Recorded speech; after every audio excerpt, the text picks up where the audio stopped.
meus queridos, como é bom estar aqui novamente falando com vocês. Vocês são muito importantes aqui no nosso canal. Deixe seu like, tá? Compartilhe com os amigos, inscreva-se também neste canal. Hoje eu quero falar para você de algo muito importante, que o mal não foi afogado no dilúvio. Preste bem atenção nessa pequena palavra. Por exemplo, lá no capítulo 3 e 4 de Gênesis, fala da vida de Adão e Eva e no tempo que eles viveram no Jardim do Éden, foram expulsos de lá porque desobedeceram a Deus. Nesse período que eles passaram lá foram maravilhosos, período maravilhoso, esplêndido, um período de pureza, de inocência. Mas assim que eles conheceram o mal, conheceram o pecado, foram expulsos do Jardim do Éden, porque aquele lugar não era lugar para o pecado, mas sim para a pureza. Então, eles sendo expulsos do Jardim do Éden, eles deram continuidade ao erro e ao pecado. Eles não pararam de errar. Porém, eles sentiam muita saudade do Jardim do Éden e sofriam por isso. Por eles terem desobedecido a Deus, trouxe tristeza. É o que nós devemos observar bastante hoje também, né? Não desobedecer a Deus, amar a Deus sobre todas as coisas e ao nosso próximo, a nós mesmos, para que nós possamos ter uma vida também mais alegre, né? Isso aí é natural do ser humano, a comunhão desse ser humano com o Criador, que é Deus.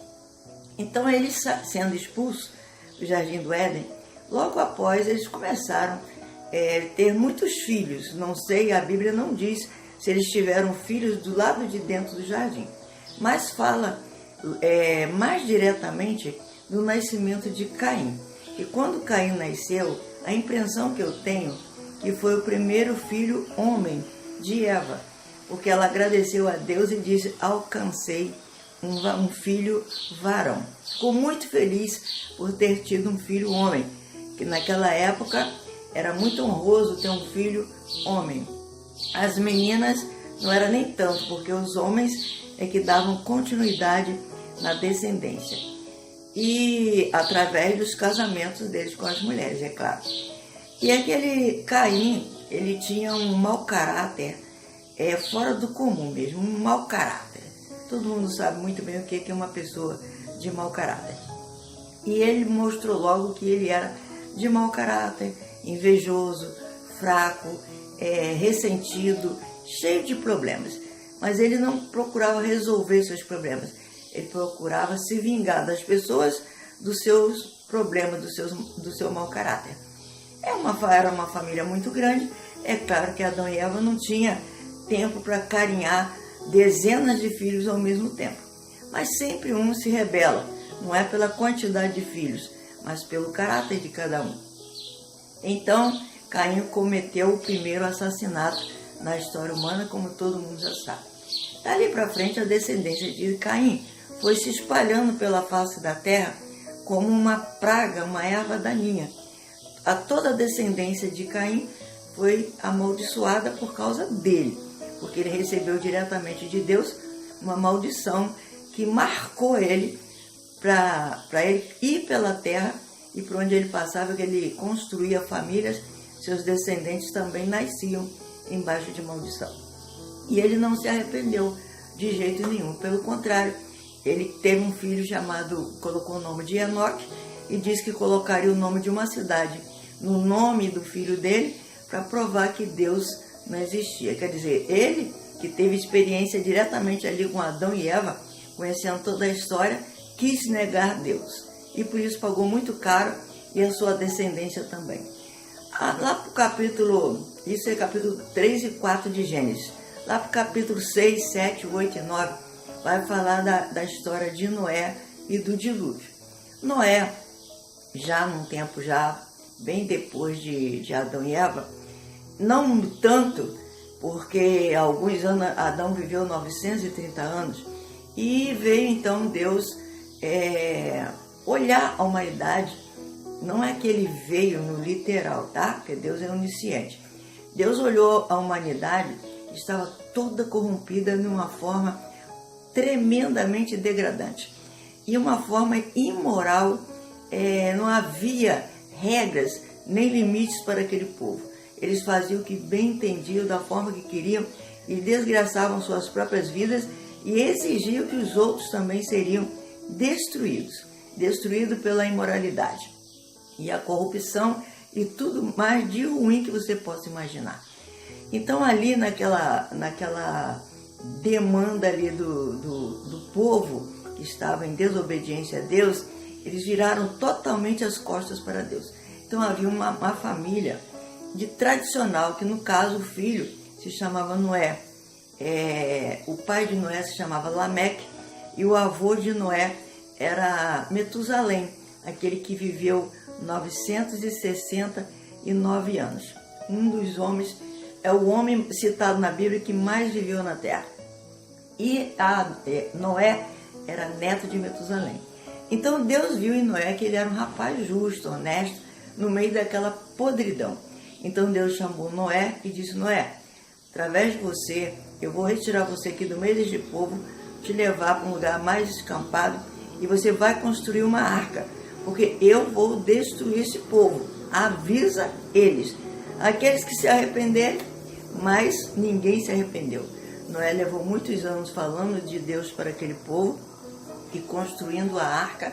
Construiu a arca e o povo continuou de mal para pior. E depois, antes de terminar a construção da arca, Noé já estava casado e já tinha 3 filhos já rapazes, Sem, Jafé e Cã. E nessa construção da arca só poderia entrar Noé, a sua esposa, seus 3 filhos e 3 noras. Então o Cã, no caso o filho mais novo de Noé, o que ele chama de menor da casa, ele, lá no capítulo 9, versículo 24, ele fala o filho menor, então quer dizer o mais novo, né? E aquele Cã nasceu também de mau caráter, ele deu continuidade à descendência de Caim. Ora, do mesmo ventre de uma mulher que nasceu 2 bênçãos, nasceu um mau caráter. Isso mostra que não existe família perfeita. Não existe família perfeita. Já começando pela primeira família e depois continuando com Noé. Então Cã se declarou ali rebelde. E depois do dilúvio que salvou aquela família, né, dentro da arca, e toda a humanidade foi extinta pelo dilúvio, então ficou somente Noé com sua família na terra, se tornaram lavradores para poder se alimentar também, né? E a plantação de Noé tinha vinhas, naquela época era muito comum a produção do vinho. E Noé plantou vinhas e da uva ele fez o vinho e acabou se embriagando num certo dia, talvez já cansado de muitas coisas, né? De muitos afazeres e muitos problemas também, que a família já tinha crescido muito, já tinha muita gente. Então ele acabou tomando um pouco a mais de vinho, se embriagou, ficou num lugar, digamos assim, num celeiro, sozinho, embriagado, e tirou toda a roupa, sentiu calor, tirou toda a roupa e ficou lá sozinho. Só que ele demorou e o Cã resolveu procurar o pai. Encontrou o pai embriagado e despido. O Cã, de mau caráter, teria que ter cobrido o seu pai e saído quietinho, não teria acontecido nada com ele. Porém, ele fez o contrário, saiu correndo, avisando os irmãos e todo mundo que o pai dele estava bêbado e despido. Começou a achar engraçado. Então o Sem e Jafé pegaram uma capa, cada um colocou sobre a cabeça, cobriu as costas, foram andando de costas até chegar ao pai, onde estava deitado e despido, e cobriu o pai. E se retiraram sem olhar para a nudez do pai, que era abominação olhar a nudez dos pais. E ali, quando Noé voltou, o seu estar sóbrio, ele procurou saber do que tinha acontecido e ficou sabendo de tudo. Então ele ficou sabendo o que o seu filho Cã tinha feito. Então ele amaldiçoou o filho de Cã, o Canaã, ele amaldiçoou o neto, dizendo que ele seria servo dos servos dos outros. Quer dizer, ali começou a servidão, que hoje se conhece muito com a palavra escravidão. Ali deu continuidade o mal, a maldição que estava sobre Caim, deu continuidade em Cã e em Canaã.